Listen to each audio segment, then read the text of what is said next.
How do you decide what kind of recipes you want to develop, or do you make an effort to differentiate them from other versions of the same item?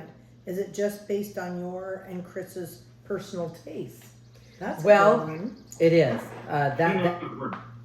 That is a multiple part question. Number one, Number one, if I left what I made up to Chris, what he liked, we would just see meat and potatoes. That's it. Just meat and potatoes. Meat and potatoes. Which there's nothing wrong with that. I'm encouraging him, or rice or something, or pasta, which that's not a bad thing. But I'm a fan of quinoa. And I think because, I'm older and I don't have kids, the way I cook is much differently than when I had kids. I'm loving like a salad, a dinner salad, or some of these rice bowls or whatever. Instead of rice, I may substitute quinoa. So a lot of my recipes are a version of maybe what I made for my kids, but it's homemade. Like spaghetti was a big thing when I made my kids. But to be frank, I use jar. When you got 4 kids running around and you're trying to get to soccer practice and do laundry and homework and all this other stuff, I know I'm waving my hands. All the Italians don't judge, don't judge. I'm Italian, don't judge. And so, I would use jar tomato sauce, but now I make my own and I'm like, easy. Oh my gosh. But it does take time though. Mm-hmm. And so pasta was my friend. So anyway, I don't think any recipe that I come up is a recipe that no one has, or a version of it that no one has ever done before. Everyone puts their own spin on something, but I do try and come up. A lot of times I like old school. I found this recipe called, oh man, what was it? And I thought, oh my gosh, I remember that growing up and all of these little events and gatherings I used to go to, but you use peanut butter and Rice Krispies, but there's something more than just a Rice Krispie treat. And then you put chocolate over it. Oh, Nutty Buddies. Oh, see, you call them Nutty Buddies. We called them something else. Scootaroos or something like that. Yeah. So I like going back to recipes that I used to cook and see how can I change it up or lighten it up. To me, if you're going to eat dessert, eat dessert. Unless you have a dietary restriction like gluten-free or something of that sort. I gratefully don't. So if I'm going to make banana bread, we're using sugar, brown sugar, eggs, and all of that stuff. I just don't need to eat the whole bread. Or if I'm making cookies or cakes, or that's what dessert to me is, that sweetness. It's that little bite. It's that little ending at the end of the meal.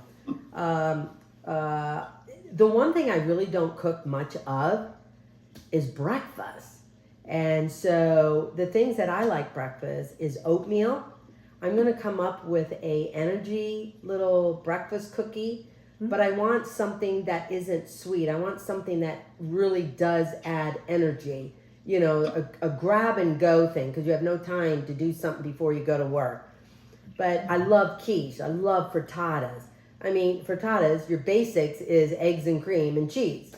Okay, if you want asparagus in it and onions, okay, do that. If you want tomatoes and something else, okay, do that.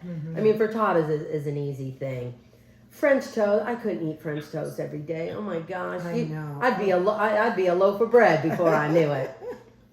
I love French toast. Oh, I do too. I love all of that stuff. Anything with cinnamon, sugar, Yeah. warm in the morning. The one thing I really want to explore more of, because I'm not very good at it, is yeast bread. Making things with yeast. And there is one tip that I found online, and I thought I'd give it a try.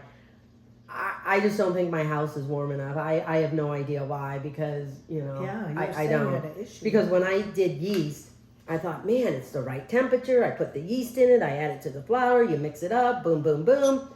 I cover it. I wait an hour, and I'm like, Nothing. okay, this does not double in size. There's no way that Nothing. this doubled in size.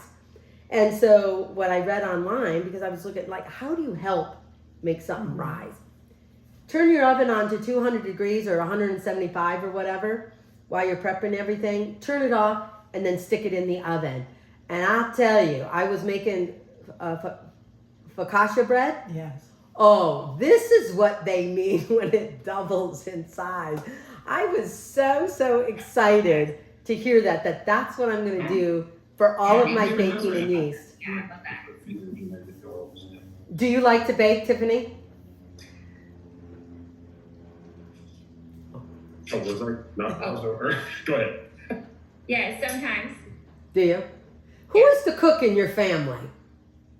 Well, I'm the housewife, so I've been doing it for 13 years, Okay. but I like him to help We out. both got it. Ah. We have our family, my family over for like the holidays or Christmas and Thanksgiving, and I do all those meals. So if it's a fancy type meal, then it's me.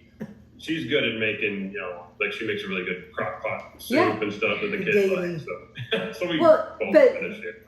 And that's the thing. I think most Americans, we like to eat what makes us feel good, or it's our history, or it's what we grew up with, or our mom's favorite meal, or we like comfort.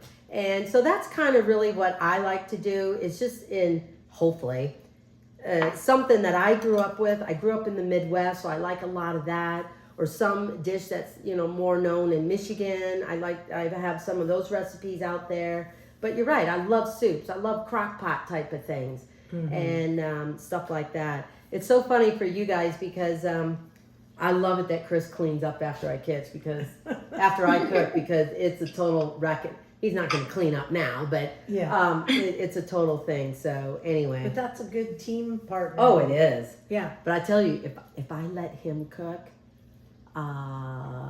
it would probably be frozen stuff or opening up a can or I don't know what. He was a bachelor. I know, he's been a bachelor all his life, so Yeah. bless his heart.